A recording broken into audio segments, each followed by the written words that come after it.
আমি বললাম, আমার? হ্যাঁ তোমার।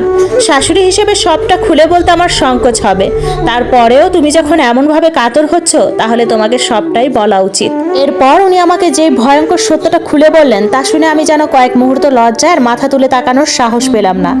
আমার এবং মেহুলের মধ্যকার এই পরিস্থিতির সারমর্ম এই যে, বিয়ের পর মেহুল প্রথম দিন শ্বশুর বাড়িতে মানে আমার বাড়িতে বেশ যত্ন আত্মীয় পেয়েছিল, কিন্তু দ্বিতীয় দিন সকালে তার ঘুম ভাঙে ভোর 5:30টায়।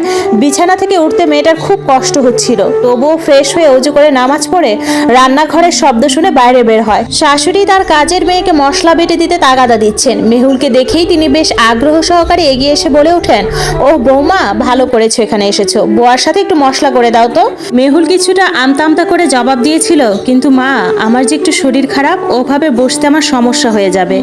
এ কথার জবাবে তিনি আবার প্রশ্ন করবেন কি এমনভাবে মেহুলের দিকে তাকালেন যেন মেয়েটা কাজ ফাঁকি দিতে তাকে মিথ্যে অজুহাত দিচ্ছে। ব্যাপারটা বুঝতে পেরে মেহুল লজ্জায় মাথা নিচু করে আবার জানায়, আসলে মা, আপনার ছেলে। মেহুলের শাশুড়ি সেই মুহূর্তে আর বিন্দুমাত্র কথা বাড়াননি। মেহুলকে ঘরে যেতে বলে কাজের মেয়েটিকে শাসিয়ে জানালেন, ছেলে বিয়ে দেবার সময় সাবধান, আমার ছেলের মতো করো না। বিয়ের আগে কি জানতাম নাকি ওর মা আবার বিয়ে করেছে? আমির সাহেব মেহুলের দ্বিতীয় বাবা, কোনো মতে দায় সারতে আর নিজের নাম কামাতে এই মেয়ের বিয়েতে 2 হাতের লোক দেখানো খরচ করেছে, কিন্তু এত এত সহায় সম্পদ ওসবে মেহুলের কানা করিও ভাগ নেই। আমি তো বুঝি এই দুনিয়ার মানুষ এত ভালো না যে নিজের সহায় সম্পত্তি পরের মেয়েকে লিখে দিবে। ওর বাড়ি থেকে আত্মীয়রা এসেছিল না, সব তো বলা বলি করছিল, আলোচনা তো কম শুনলাম না, সবই কানে আসে, বুঝলে? মেহুল সমস্তই শুনলো, তার সাথে চিন্তা করে সমস্তই বুঝলো তার সৎ বাবার থেকে ফুটো পয়সাটি পাবার সম্ভাবনা না পেয়ে শাশুড়ি মা সব দায় তার উপর বর্তাতে চলেছে। কিন্তু সব দায় মারিয়েও শাশুড়ি তাকে আর কোনো কাজেই ডাকলেন না। কেবল কাজে নয়, সকালবেলা এক এক করে বাড়ির মানুষগুলোর খাওয়া শেষ হলেও তিনি মেহুলকে খেতে ডাকলেন না, যেন এই বাড়িতে মেহুল নামের কেউ আছে তার দিব্যি ভুলে গেছেন। কেউ ভুলক্রমে মেয়েটির নাম তুললেও কৌশলে রীতিমতো এড়িয়ে যাচ্ছেন। সকাল পেরিয়ে বিকাল হয়ে যায়, কিন্তু মেহুলের আর খাবার টেবিলে ডাক আসে না।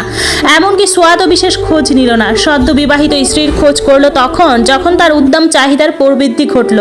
অভুক্ত স্ত্রী শুয়ে আছে সে ব্যাপারে বিন্দুমাত্র ভ্রুক্ষেপ না করে মানুষটি মেহুলকে বুকের মধ্যে ঝাপটে ধরে আবেদন করে, তোমাকে ভীষণ ভালোবাসতে ইচ্ছে করছে, আর একটু কাছে সরে আসবে? মেহুল ছল ছল চোখে বলে ওঠে, আমার ভালো লাগছে না, পেট যন্ত্রণা করছে খুব। মেহুল, একদিন যেতে না যেতে অজুহাত দিচ্ছ আমায় তুমি ভালোবাসো না? আমি সত্যি বলছি, রাতে খাবার খাইনি এখনো। মেহুল আর মুখ ফুটে বলার সাহস পায় না, তার শাশুড়ি এখন অব্দি তাকে খাবার দেয়নি। ছেলের সামনে প্রথম দিনই তার মায়ের বদনাম, এ কি কোনো নতুন বইয়ের কর্ম? মেহুল সংকোচে যেন কাঠ হয়ে যাচ্ছে, অথচ সোয়াদ সে ব্যাপারে ভাবনার লেশমাত্র করে না। ভালোবাসার ছুতোয় কাছে টেনে নেয় মেয়েটাকে। বুকের ভেতরকার যন্ত্রণায় বোবা ছট